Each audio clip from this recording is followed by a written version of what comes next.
Hello everyone, कैसे हो आप सभी लोग। एंड आई होप आप सभी लोग अच्छे ही होंगे, काफ़ी बढ़िया होंगे। एंड इस वीडियो में हम बात करने वाले हैं यहाँ पर टीसीएस रिजल्ट्स के बारे में। जो मैंने लास्ट वीडियो डाली थी, काफ़ी लोगों ने काफ़ी सारे डाउट्स पूछे उसमें। एंड जो सबसे बड़ा डाउट था that is related to offer letter, background verification and NSR. Okay, ठीक है। एंड ऑल्सो काफ़ी बच्चे जिनको अभी तक कुछ भी चीज़ रिसीव नहीं हुई है, एंड काफ़ी लोग जिनको ओनली यहाँ पर डॉक्यूमेंट अपलोड, एक डॉक्यूमेंट पीडीएफ वाला मेल आया है। स्टार्ट करते हैं। सबसे पहले हम छोटी चीज़ से स्टार्ट करेंगे, दैट इज़ डॉक्यूमेंट पीडीएफ वाला मेल।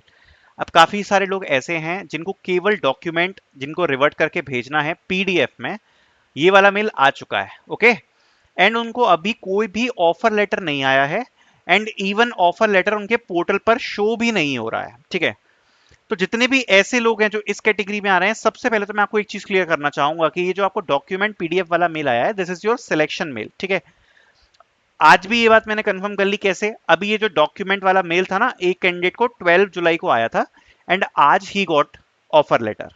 ठीक है, सो 5 दिन, अगर आप देखोगे लगभग 5 दिन का गैप लिया, आप डॉक्यूमेंट अपलोड कर दोगे।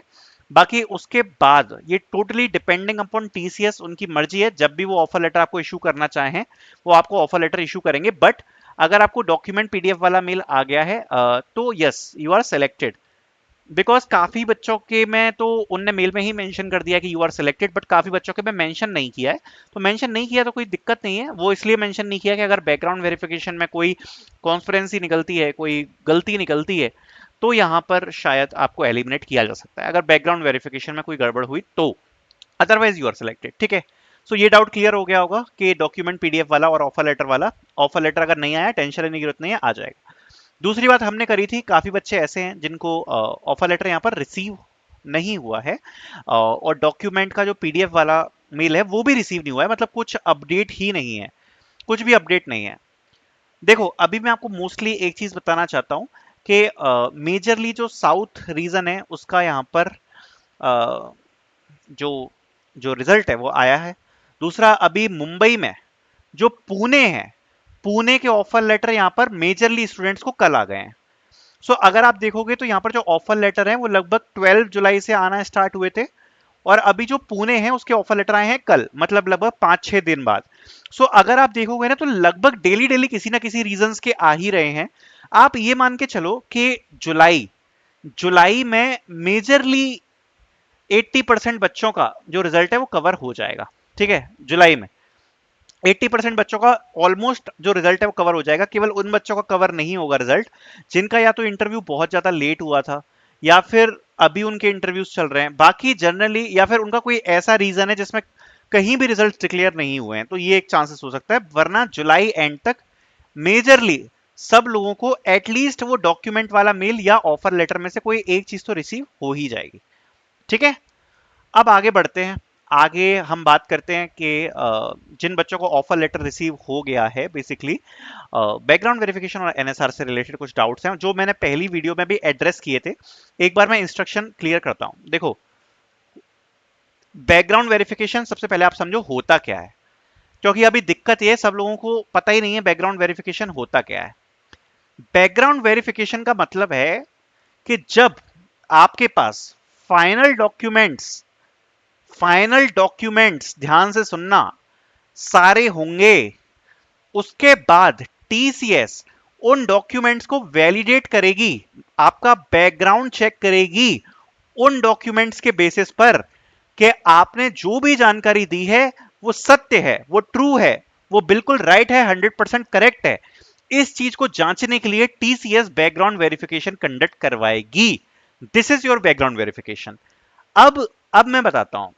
मेजरली जितने भी लोगों ने मुझसे पूछा बैकग्राउंड वेरिफिकेशन के बारे में, मैंने उनसे एक ही चीज पूछी, क्या आपका रिजल्ट आ गया है लास्ट सेमेस्टर का, because the marksheet is required to be uploaded.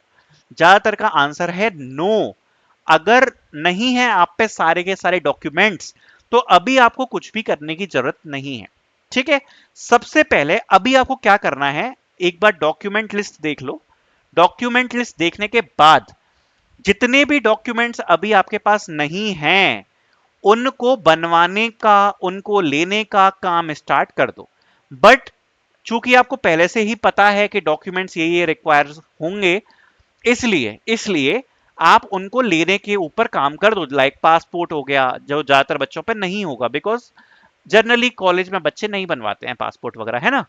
और भी डॉक्यूमेंट्स हो गए, मेडिकल सर्टिफिकेट हो गया, ठीक है। सो जितने भी डॉक्यूमेंट्स आपको ऐसा लगता है जो अभी इशू किए जा सकते हैं, उनको बनवाने पे आप काम स्टार्ट अपना कर दो। डॉक्यूमेंट वेरिफिकेशन इनिशिएट नहीं करना है, ठीक है, जब तक आपके पास सारे के सारे डॉक्यूमेंट्स ना हो जाए। उसके बाद अब हम बात करते हैं talking about NSR and IT pin. अभी इस चीज को भूल जाना, एनएसआर और आईटी पिन अभी आपको अपने दिमाग से निकाल देनी है, ठीक है, अभी निकाल दो अभी के लिए। अगर मैंने जैसा आपको बोला, if you are totally 100% ready, then it is fine to generate NSR, IT pin and ये सब। क्योंकि अब मेरी बात ध्यान से सुनना, मान लिया कि आप एनएसआर आईटी पिन जनरेट कर रहे हो, राइट। आपको कोई ऑफिशियल कम्युनिकेशन अगर नहीं हुआ है टीसीएस की तरफ से, जैसे काफी बच्चे जिनको केवल डॉक्यूमेंट का भी मेल आया है वो भी पूछ रहे हैं इसके बारे में, जब तक आपको टीसीएस की तरफ से ऑफिशियल कम्युनिकेशन उस बात का नहीं हुआ है, तब तक नीड नहीं है करने की, ठीक है। टीसीएस आपको बता देगी जब जरूरत होगी, बिकॉज टीसीएस को भी पता है कि कैंडिडेट एज्यूम तो नहीं करेगा कि मेरे को एनएसआर करना है या आईटी पिन करना है। चलो अच्छी बात है, आपको यूट्यूब से पता पड़ गया, बट टीसीएस को तो नहीं पता ना। और काफी सारे कैंडिडेट्स होंगे जिनको नहीं पता होगा कि एनएसआर करना है, आईटी पिन करना है, उनको तो लग रहा है बस हमारा ऑफर लेटर आ गया, ठीक बात है, ठीक है।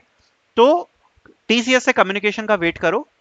बैकग्राउंड वेरिफिकेशन का मैंने डाउट क्लियर कर दिया, जब तक आपके पास सारे डॉक्यूमेंट्स ना हो तब तक करने की जरूरत नहीं है, ठीक है।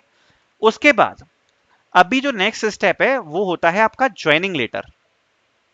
अब ज्वाइनिंग लेटर जो है वो किस बेसिस पे आता है वो ध्यान से समझना। देखो, लेट्स सी, पुणे टीसीएस का ऑफिस है, मुंबई टीसीएस का ऑफिस है, बैंगलोर टीसीएस का ऑफिस है, गुड़गांव टीसीएस का ऑफिस है, राइट। अब यहां पर ऑनबोर्ड करना है कुछ बच्चों को। सपोज किसी को पुणे में करना है, किसी को मुंबई में करना है, किसी को बैंगलोर में करना है, किसी को गुड़गांव में करना है। सबसे पहले ये चीज यहां पर देखी जाएगी कि अभी टीसीएस के पास कितने वैकेंट स्पेस हैं, कितने उनके पास प्रोजेक्ट्स हैं, उस हिसाब से सारी चीजें देखी जाती हैं। एंड उस हिसाब से यहां पर ज्वाइनिंग लेटर भेजा जाता है, जिसमें फ्यूचर पर्सपेक्टिव के हिसाब से if that candidate join the team, उसके बाद वो उस पोजीशन को फिल कर पाए।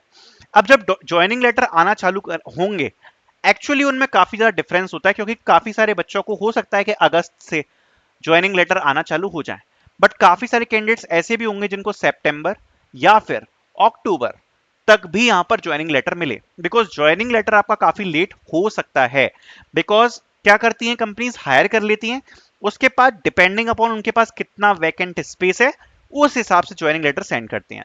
बट टीसीएस का अभी तक हमने ऐसा नहीं सुना है कि आज तक कभी टीसीएस ने रिवोक किए हों लेटर्स। हाँ, ये बात है कि लेट कर देती है टीसीएस, हो सकता है आपकी ऑनबोर्डिंग लेट हो जाए, बट रिवोक की तो अभी तक कोई खबर नहीं है, टीसीएस ने आज तक नहीं किया और ना ही करेगी, बिकॉज टीसीएस ऐसा नहीं करती है जनरली, ठीक है। सो उस बात में आपको टेंशन नहीं लेनी। तो नेक्स्ट प्रोसेस ज्वाइनिंग लेटर है आपकी, वो आपको आ जाएगी डिपेंडिंग अपॉन जब टीसीएस पर रिक्वायरमेंट्स होगी, ठीक है। सो आई होप चीजें मैंने अपडेट कर दी होंगी आपको, एंड वीडियो पसंद आई होगी। So thank you so much for watching this video.